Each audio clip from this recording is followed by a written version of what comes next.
की नाक कटी है बंधु, इसलिए हम लोग बहुत ही, हमारे गांव के सारे लोग बहुत ही दुखी हैं।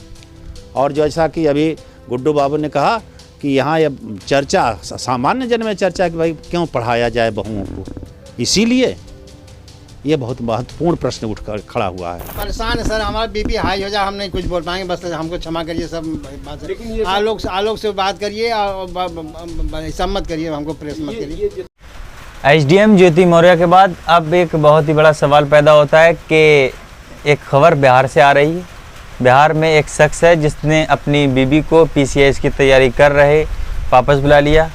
अब उनका कहना क्या है, जो इस वक्त बहुत ही उरूज पर जो पूरी सोशल मीडिया में छाई है कि एक एसडीएम ज्योति मौर्य जिसने अपने पति को छोड़कर अब मनीष दुबे होमगार्ड कमांडेंट हैं, उनसे उनका अवैध संबंध बताने के बाद ये बहुत ही उरूज पर मामला चल रहा है, जिसमें आलोक मौर्य ने अपनी बीबी को पढ़ाया लिखाया। इन ज्योति मौर्य बनारस के चिरई गांव की रहने वाली हैं। वहाँ से उनकी शादी इलाहाबाद में होती है।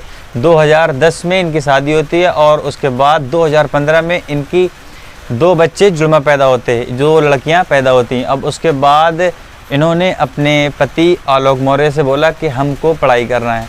आलोक मौर्य ने उनकी पढ़ाई को जारी रखा और उन्होंने बहुत ही मेहनत करी। आलोक मौर्य एक सफाई कर्मी है और 20-30 हज़ार जो भी उनकी सैलरी आती है उन्होंने उसमें कंप्रोमाइज़ करके, यानी कि उन्होंने उसमें अपना बजट बिल्कुल ठीक करके और अपनी बीबी को पढ़ाया लिखाया। इलाहाबाद में एक कोचिंग सेंटर में उनका एडमिशन कराया। एडमिशन कराने के बाद जिस दिन इनकी बेटियों की पैदाइश होती है उसी दिन इनके पीसीएस का रिजल्ट आता है। उसके बाद इनकी खुशी और दुबाला हो जाती है और ज्योति मौर्य एसडीएम बन जाती है। ज्योति मौर्य के एसडीएम बनने के बाद आलोक मौर्य का कहना है कि उनका जो संबंध था 2020 तक बहुत ही अच्छा चल रहा था, बहुत ही खुशी से ज़िंदगी चल रही थी। उसके बाद 2020 के बाद 2021 में जून में इनको एक थोड़ा सा शक हुआ और वो शक ये हुआ कि एक गाज़ियाबाद का कोई मनीष दुबे हैं जो होमगार्ड कमांडेंट हैं, उनके साथ इन्होंने देखा।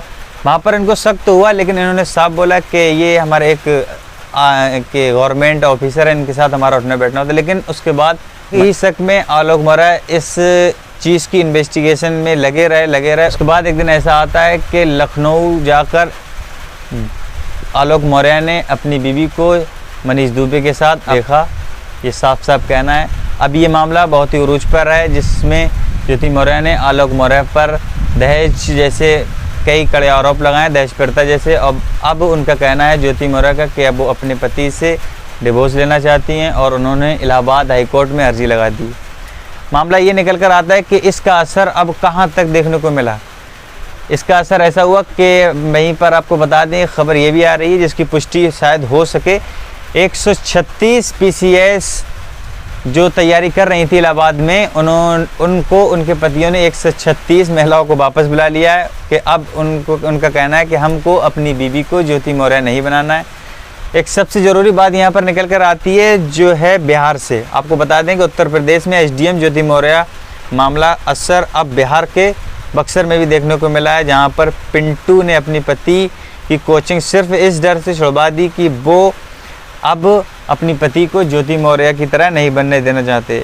लेकिन उनकी पति ने बोला है कि हम ज्योति मौर्य नहीं बनेंगे, हम आपका वादा निभाएंगे, हम वफादारी करेंगे, हम उसकी तरह बेवफा नहीं होंगे, यानी कि हम ज्योति मौर्य की तरह बेवफा नहीं होंगे। अब आप देख सकते हैं कि इसका असर पूरे हिंदुस्तान में देखने को मिल रहा है और इसका असर ऐसा है कि लोग अपनी बीवियों को पीसीएस की तैयारी कर रहे हैं, उनको वापस बुला रहे हैं। तो आपको बता दें कि पिंटू की पति ने थाने में जाकर पुलिस से शिकायत की। अब ये मामला पिंटू के और पीसीएस की जो उनकी तैयारी है उसके बीच आ गया। अब देखते हैं कि पिंटू अपनी बीवी को तैयारी कराते नहीं कराते। लेकिन बहुत ही बड़ा एक सवाल पैदा होता है कि अब ये मामला कहाँ तक और कब तक ये इस उरूज पर पहुँचेगा और अब पीसीएस अधिकारी ज्योति मौर्य को उनके पद से निलंबित किया जाएगा या फिर उनके खिलाफ एफआईआर होगी कि आलोक मौर्य को कहाँ तक इंसाफ मिलता है। बहुत बड़े बड़े यहाँ पर सवाल पैदा होते हैं। कई वकीलों ने, आपको बता दें, कई वकीलों ने भी इस पर ऐसे एहतजाज किया और उन्होंने बोला कि हमें अपनी बीवी को ज्योति मौर्य नहीं बनाना। फिलहाल इस खबर में बस इतना ही। मिलते हैं एक और नई वीडियो के साथ। जब तक के लिए आप अपना ख्याल रखिए। जिन्होंने अभी तक हमारे चैनल को सब्सक्राइब नहीं किया वो लोग बहुत ही जल्द चैनल को सब्सक्राइब कर